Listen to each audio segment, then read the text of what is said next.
नमस्कार, मैं हूं आपके साथ आदर्श कुमार गुप्ता और आप देख रहे हैं रेड 7 न्यूज। गाजियाबाद से एक दिल दहला देने वाली वारदात सामने आई है, जिसने प्यार और रिश्तों के मायने ही बदल दिए। थाना लिंक रोड क्षेत्र की यह घटना प्यार और धोखे और खून की ऐसी कहानी है जिसे सुनकर इंसानियत भी शर्मसार हो जाएगी। योगेश कुमार नाम के एक युवक की हत्या उसकी पत्नी ने ही अपने प्रेमी के साथ मिलकर कर दी और फिर दुनिया को गुमराह करने के लिए खुद अपने पति की गुमशुदगी की रिपोर्ट दर्ज कराई गई। 8 अक्टूबर 2025 को गाजियाबाद थाना लिंक रोड में ब्रजपाल सिंह ने अपने भाई योगेश कुमार की गुमशुदगी की रिपोर्ट दर्ज कराई। योगेश 34 साल का था और काफी समय से घर नहीं लौटा था। पुलिस ने जब जांच शुरू की तो एक एक कर सच्चाइयां सामने आने लगी। जांच में पता चला कि योगेश की पत्नी पूजा आशीष नाम के एक युवक से अवैध संबंध थे। योगेश इस रिश्ते का विरोध करता था और यही विरोध उसकी मौत की वजह बन गया। पूजा और आशीष ने मिलकर योगेश को रास्ते से हटाने की साजिश रच डाली। 24 सितंबर को पूजा ने योगेश को फोन कर कहा कि वह उसे सरस्वती मेडिकल कॉलेज पिलखुआ हापुड़ लेकर चले, लेकिन ये मुलाकात मौत का जाल थी। वहाँ पहले से आशीष अपने दो साथियों के साथ चंद्रपाल और परवीन के साथ मौजूद था। जैसे ही योगेश वहाँ पहुँचा, कहासुनी हुई और अचानक चंद्रपाल ने योगेश की गर्दन पर धारदार चाकू के वार कर दिया। योगेश के मौके पर ही मौत हो गई। हत्या के बाद तीनों ने मिलकर सबको पास के जंगल में झाड़ियों के बीच छुपा दिया और योगेश की मोटरसाइकिल वहीं छोड़ दी।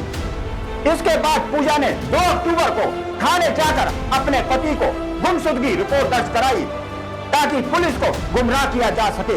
लेकिन जांच के दौरान पुलिस को कॉल डिटेल्स और लोकेशन ट्रेसिंग के आधार पर पुलिस उस जगह तक पहुंची जहां जंगल के अंदर से एक कंकाल टी-शर्ट और मोटरसाइकिल बरामद की गई।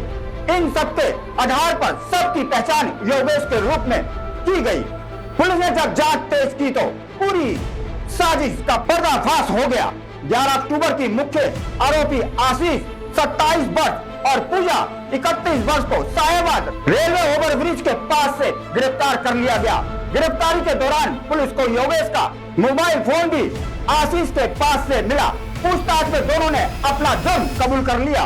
उन्होंने बताया कि वह पिछले 3 साल से प्रेम संबंध में थे और योगेश इस रिश्ते के बीच दीवार बन गया था, इसलिए उसे हटाने की साजिश रची गई।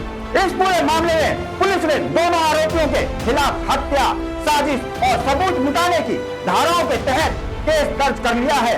वहीं अन्य फरार आरोपियों की तलाश अभी जारी है।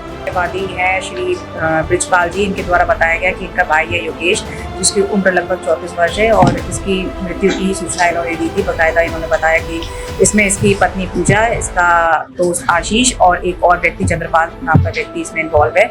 इनके द्वारा मिलकर के जो है इनके भाई योगेश की हत्या कर दी गई थी। SIMS कॉलेज है पिलखुआ में, वहाँ पे ले जा करके जो मूल कारण जो निकल के आया है वो इसका जो है वाइफ का बार बार इससे तलाक मांगना, इसके द्वारा तलाक ना देना ही है। और इसकी वाइफ इस आशीष नाम के व्यक्ति के साथ 2 साल से संपर्क में थी। इसी से वो शादी करना चाहती थी और शादी करने के लिए जो है योगेश तलाक किसी भी कीमत पे देने को नहीं तैयार था और यही मेन कारण रहा कि जो इसने इन लोगों ने मिलकर के इस प्लानिंग के तहत इसका मर्डर कर दिया। 2 साल पहले आशीष से संपर्क में आई थी ये पूजा किसी सुखदेव नाम के माध्यम से। ये फेसबुक ट्विटर के माध्यम से इसका मोबाइल जो है नंबर पूजा का सुखदेव नाम के व्यक्ति ने आशीष को दिया था और इसी से ही फिर इन दोनों की आपस में बातचीत शुरू हो गई थी। दोनों में 2 साल से दोस्ती थी और एक दूसरे के साथ भी इन्होंने काफी समय व्यतीत किया था। इनके संबंध भी थे आपस में। हत्या के लिए जी बिल्कुल, जो चंद्रपाल नाम का व्यक्ति है इससे आशीष नाम का व्यक्ति से संपर्क में था। आशीष ने इसको जो है बुलाया था इसी काम के लिए। बाकायदा इन लोगों ने प्लानिंग के तहत षड्यंत्र करके जो है पहले कुछ एडवांस दिया था, उसके बाद फिर बाकी ये हो रहा था कि कुछ पैसे काम पूरे होने के बाद दिए जाएंगे। इसके लिए इन्होंने चंद्रपाल नाम के व्यक्ति को लेके आए थे। हाँ, पहले भी इनके द्वारा कोशिश की गई थी लेकिन सफल नहीं हो पाए थे। 2 से 3 बार प्रयास किया गया था लेकिन सफल नहीं हो पाए थे और तीसरी बार ये अब जैसा बताया गया है कि कभी बिजनौर इनको कोशिश की गई, कभी जो है साहिबाबाद में बुलाया जाने की कोशिश की गई, तो उन्होंने प्रयास किए थे लेकिन हो नहीं पाए। पुलिस को कैसे पता कि तमाम फोटो को पहले ये इस आशीष के द्वारा ही बताया गया था कि जो है इस तरह से पहले भी इन लोगों ने प्रयास करने की कोशिश की थी पूजा के साथ करके, लेकिन सफल नहीं हो पाए थे। जांच में यह भी सामने आया है कि हत्या से पहले पूजा ने अपने प्रेमी आशीष के साथ कई बार योगेश से छुटकारा पाने की बातें की थी और इसके लिए उन्होंने चंद्रपाल को 1 लाख रुपए की सुपारी भी दी थी। ये घटना गाजियाबाद ही नहीं बल्कि पूरे प्रदेश में चर्चा का विषय बना हुआ है। विश्वास और प्यार का एक ऐसा काला चेहरा जिसने रिश्तों को कलंकित कर दिया। गाजियाबाद का ये केस सिर्फ एक हत्या नहीं बल्कि एक सबक है। रिश्ते अगर झूठ और लालच और धोखे पर टिके हो तो उनका अंत हमेशा दर्दनाक ही होता है। जय हिंद, जय भारत, वंदे मातरम।